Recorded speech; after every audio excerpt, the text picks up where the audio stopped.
right, our next lesson is order of operation with exponents. Let's go ahead and add that.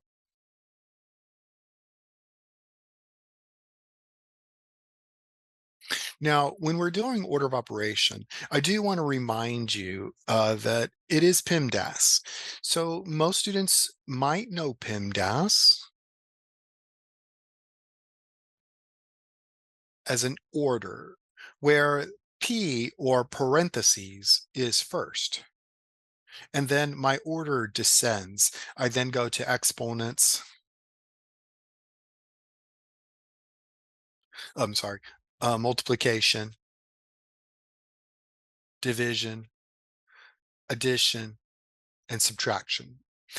The idea, though, is that PEMDAS is not truly that exact order. I know a lot of students understand it to be that, but that's not truly it. I'm going to rearrange it a little bit. And the only thing I'm going to rearrange is when it comes to multiplication, division, and addition and subtraction. Parentheses are still first, but there is uh, there is an issue. Okay, so here we go. Let me show you this way. So when we're talking about parentheses, again, still first, exponents still second. But when it comes to multiplication and division, there is a caveat that you have to understand, and that is this. When I see multiplication and division, and they show up in the same math problem, and they are together, I do them from left to right. And what I mean by left to right is how they are shown in my math problem. Let me give you a demonstration of what I mean. I'm going to put a math problem up here where I have 3 plus 4 divided by 2 times 1. Now, if you're looking at this math problem with me, and you're like, Baron, I know PEMDAS. Multiplication comes before division. So I should actually do 2 times 1 first. I'm going to say no. I'm going to say no, that is incorrect.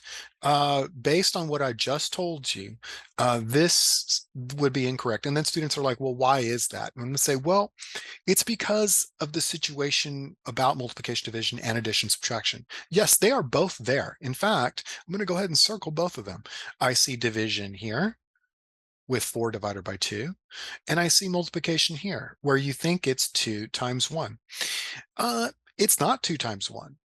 Actually, what's happening is because both math problems where I have a division math problem and I have a multiplication problem, I must think about what is the most left and move to the most right in my math problem. And by thinking about from left to right, I see that my 4 divided by 2 is actually before or the most left of the multiplication. So I must do 4 divided by 2 first. That's the first thing I need to accomplish. If you do 2 times 1 and then try to take 4 and divide it by that, you will get a different answer, and that answer will be incorrect. So I want to go ahead and do my 4 divided by 2 first. Now, when we do that, it will now set me off on the correct path. I just have to continue my math and I will get the right answer. So I'm left with 3 plus 4 divided by 2, which is 2. And then I still multiplied by 1. And now you would say, okay, since I did the division, now I can do the multiplication because it's the next one to the left. And I would say, I'm sorry, next one to the right. And I would say exactly. So 2 times 1 is 2. So now I'm looking at 3 plus 2, and that is my final math problem where I have addition and subtraction being last, and then I see I just have this single addition problem to do. 3 plus 2 is 5. The same is true for addition and subtraction. So let's give a demonstration of that so you can see it. And then I'm going to give you some math problems and we're going to do them together. So let's go ahead and look at addition and subtraction. So I'm going to go ahead and do something that looks like this. 4 minus 2 plus 3, something very simple. Again, looking at this, I would say you have subtraction and addition. What's first? You would say addition, and I'd say, no, it's not.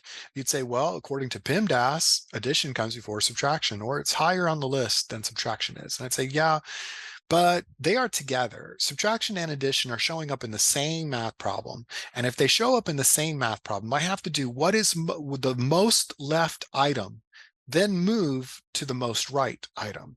And the thing that's on the most left is this 4 minus 2. So 4 minus 2 is actually first. Now, a lot of times students start to get confused by this. They start to say, well, Varian, is that every time? I'm always going to move from left to right? And I'll tell them, no, that's not, you're not going to always move to left to right. You only do it when you're dealing with multiplication and division. You're trying to decide which one of those is first, and looking at addition and subtraction and trying to decide which one of them is first. That's the idea of left to right. So I'm going to do 4 divided by 4 minus 2 first, which is going to give me the number 2. And then I'm left with my addition, which is plus 3. So now I have 2 plus 3. Now I'm looking at 5. Okay, let's do a couple of math problems together. Okay, so I want to go ahead and move to my next page, and let's look at a few. Okay. Okay, so before we start doing something that looks like this, which can be quite confusing, yeah, let's go ahead and take a look at something that's more simple and work it together. Okay, let's take a look at number 4. Okay, do you see number 4 on my list? It says, what would be my first step? So what I want you to do is take a minute, go ahead and pause the video, take a minute and decide which math problem or which operator would I be using first? Okay, did you decide?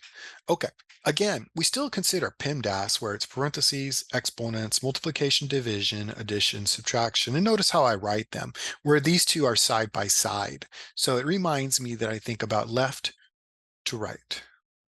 So if I look at this, I'd say, do I see any parentheses? No. Do I see any exponents? No. Do I see any multiplication or division? I'd say, yes, I do. I actually see multiplication here. So it means that I'll be taking 4 and multiplying it times 6, and that'll be the first item that I do. And I'd say, exactly, you're going to do 4 times 6, and then whatever you get, you have 3 plus that answer minus 4, and that will be the next step. So what is my first step? Multiplication. Let's take a look at another one. Let's look at number 6. Okay. So looking at number 6, the question again is, which operation would you do first? So I want you to go ahead and pause the video and choose an answer. All right, did you choose? Now, looking at this, again, we're considering PEMDAS, which we go back to parentheses, exponents, multiplication, division, addition, subtraction. Again, I start with my first one item and I say, hey, do I see any parentheses? And I'd say, yes, I do. I actually see parentheses here. And I'd say, exactly. So according to the PEMDAS, I'm going to do those first, correct? And you'd say, yes, parentheses are first. And I'd say, well, what are you doing in those parentheses? You'd say, well, I'm adding 12 plus 10. So I'd say, well, what is the first math problem? You'd say, well, 12 plus 10, addition. I'd say, exactly. Addition is first. Okay. All right. Now what we're going to do is we're going to go ahead and attempt to solve a math problem. And I want to look at number 5. Number 5 is right here. So I want to go ahead and do that with you. Now, we haven't done one of these yet, but I want you to go ahead and do what you think you need to do. Go ahead and pause the video, solve this math problem. We'll talk about it. All right. Now, when I teach this, I tell students that I'd rather you do this by hand, which means we're going to solve this one step at a time, and we're going to show all our work. It's very helpful to do this because it's good training for algebra, because algebra is coming up pretty soon. And if you know how to do things by hand, I mean, actually write out the steps. I don't mean compute by hand. We are still going to use a calculator to do individual math problems, but actually writing out the individual steps is so helpful. It really is good training so that when you start seeing equations for algebra, you're already used to writing your individual steps down. All right, here we go. So again, go ahead and take a minute, solve this answer, and see what you get. Oh, you already did that. let's go ahead and I'll go through the steps. So again, I consider PEMDAS, parentheses, exponents, multiplication, division, addition, subtraction. So do I see any parentheses? I'd say, yes, I do. I see 7 plus 41. That's actually going to be the first thing that I'm going to do. Now, I want to show you how I solve. It's called formula-based solutions, and it's rewriting. This is a rewriting technique that they teach you to use, and also it's helpful when you're doing algebra. So I'm going to go ahead and show you what I mean. 7 plus 41 is 48. Now I know that answer. I'm going to put that answer directly underneath it, and I'm going to rewrite this math problem as I see it from the top. So when I show students how to do this, I'm teaching them how to rewrite correctly, which means I'm going to do this math problem, and then the answer that I get, I'm going to put directly underneath it because I want to know, well, where did that 48 come from? I can look directly up. I also remind students also, when you are rewriting, try to create some alignment. So you want to rewrite that exactly has it listed on top. You want to kind of have those lines, that linear look to your math problem. It makes it easier to solve. It makes it easier to do things. Now, as I look at my next math problem, I have 48 divided by 2 plus 15. I'd say, well, what is the next step? You'd say, well, I see division and then subtraction. I'd say, exactly. So according to the PEMDAS, what's first? You'd say division. So I want to do 48 divided by 2.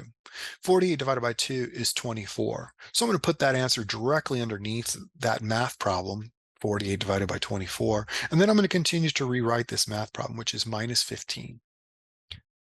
So I'd say now we only have one final step to do, which is the subtraction. So I'd say we want to do 24 minus 15. I'd say, yep. What did you get? I'd say, well, I get the answer 9. I'd say, exactly. So my answer is 9. And there we go. So this is very helpful in doing order of operation, is to practice this rewrite. In doing one step at a time, students really get anxious and they want to solve more than one math problem at a time. And this show lots of different answers, or they don't really have an organizational method. You should really practice this as you continue. And if you need help, please go for tutoring and ask, help me be more organized when I'm solving with order of operation. Have somebody watch you rewrite your math problems over and over again, and you'll really start to get a feel about how to do this.